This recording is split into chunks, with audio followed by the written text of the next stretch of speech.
Terdakwa Emi Lailatul Uzlifah, warga Kecamatan Kemlagi, Mojokerto, diduga memalsukan dokumen KTP, kartu keluarga, dan surat kematian atas nama Handika Susilo, pengusaha SPBU di Mojokerto, Jawa Timur.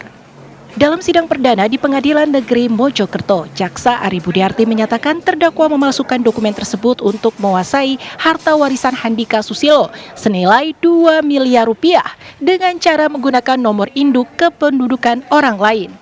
Pemalsuan ini diduga melibatkan oknum desa, Pengadilan Agama Mojokerto, dan Dispenduk Capil Mojokerto.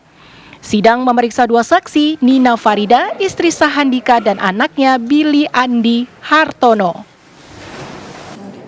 Yang jelas keluarga sudah mengalami kerugian baik secara material maupun moral, ya kan? Keluarga meminta, karena ini sudah berproses hukum, agar saudara terdakwa yang sudah menggunakan surat yang seolah-olah asli, ya, atau alias ini palsu, ya kan, agar dihukum dengan hukuman maksimal sesuai dengan ketentuan hukum yang berlaku. Kuasa hukum keluarga almarhum Eko Arif Muji Antoni menambahkan dan mengungkapkan kerugian material dan moral yang dialami keluarga dan meminta pengadilan menjatuhkan hukuman berat kepada terdakwa. Kasus ini juga menyita perhatian publik melalui media dan memicu korban lain untuk bergerak. Dari Mojokerto, Jawa Timur, Ika Nurula, TV One mengabarkan. Pemirsa, saat ini kami sudah terhubung dengan Billy Andi Hartono, anak dari almarhum Handika Susilo, dan juga Nina Farida, istri almarhum selaku pelapor. Selamat siang, Pak Billy. Selamat siang. Oke, Pak Billy bersama dengan Bu Nina ya.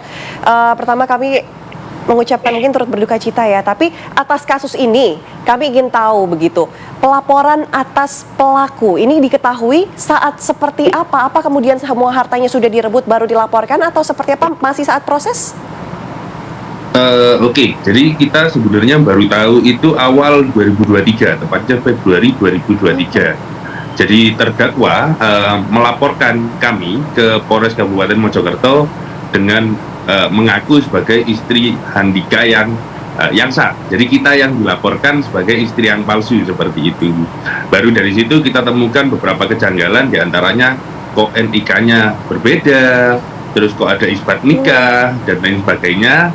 Nah, setelah data-data itu kami ketahui, baru kami melakukan pengecekan dan pelacakan apakah data tersebut yang dipakai asli atau palsu seperti itu.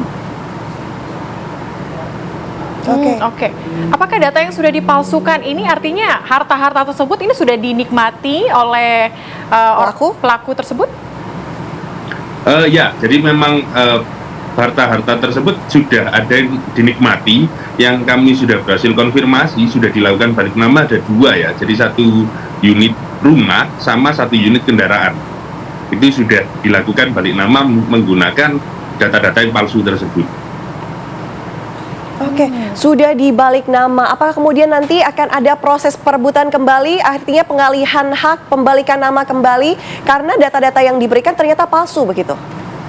Betul, jadi data-data yang digunakan palsu dan tentunya kami akan memperjuangkan agar harta benda tersebut bisa kembali, yang nantinya kami merencanakan untuk bisa diwakafkan atas nama almarhum Handika Susilo. Oke, untuk pelaku ini dengan ayah Anda almarhum begitu ya, apakah memang sudah menikah atau statusnya ini belum menikah?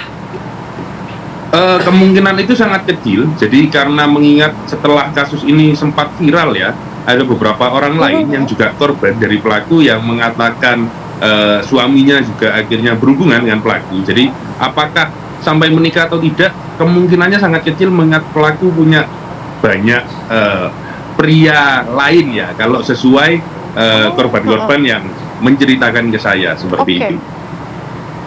Oke, ini pelaku ini berhubungan bersama dengan banyak pria begitu ya, bukan hanya satu. Tetapi informasi yang Anda dengar, apakah ini kasus serupa ini terjadi pada pria lainnya atau cuman kepada ya, jadi memang terjadi pada pria lain dengan jadi ayah saya, terus setelah ini kan sempat viral.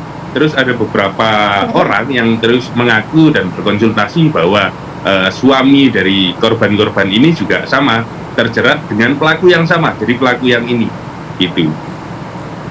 Oke, apakah kemudian ada pelaporan bersama kepada pihak kepolisian? Sudah sejauh mana saat ini persidangan?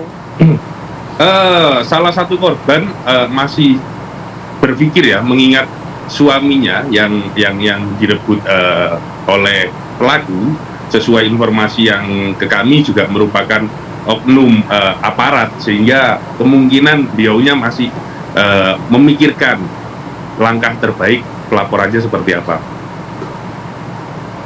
Oke. Kemudian saat ini harapan dari keluarga seperti apa dengan saat ini sudah diprosesnya pelaku? Tentunya kami berharap ya keadilan bisa ditegakkan seadil-adilnya, dan kasus kami ini menjadi katalis ya agar kasus-kasus serupa tidak terjadi, karena ternyata kasus seperti ini sangat masif, pemalsuan data, terus perebutan harta benda yang tidak seharusnya, itu sangat masif terjadi. Oke, baik. Terima kasih Pak Billy dan juga Bu Nina sudah mau berbagi cerita di Apa Kabar Indonesia Siang kepada aparat-aparat terkait, juga tentunya diharapkan untuk lebih berhati-hati mengenai pemalsuan dokumen-dokumen ya, karena ini harus dicek dulu. Akhirnya membahayakan semua orang Benar dan merugikan sekali. semua orang. Terima kasih. Selamat siang. Assalamualaikum. Terima kasih, selamat siang.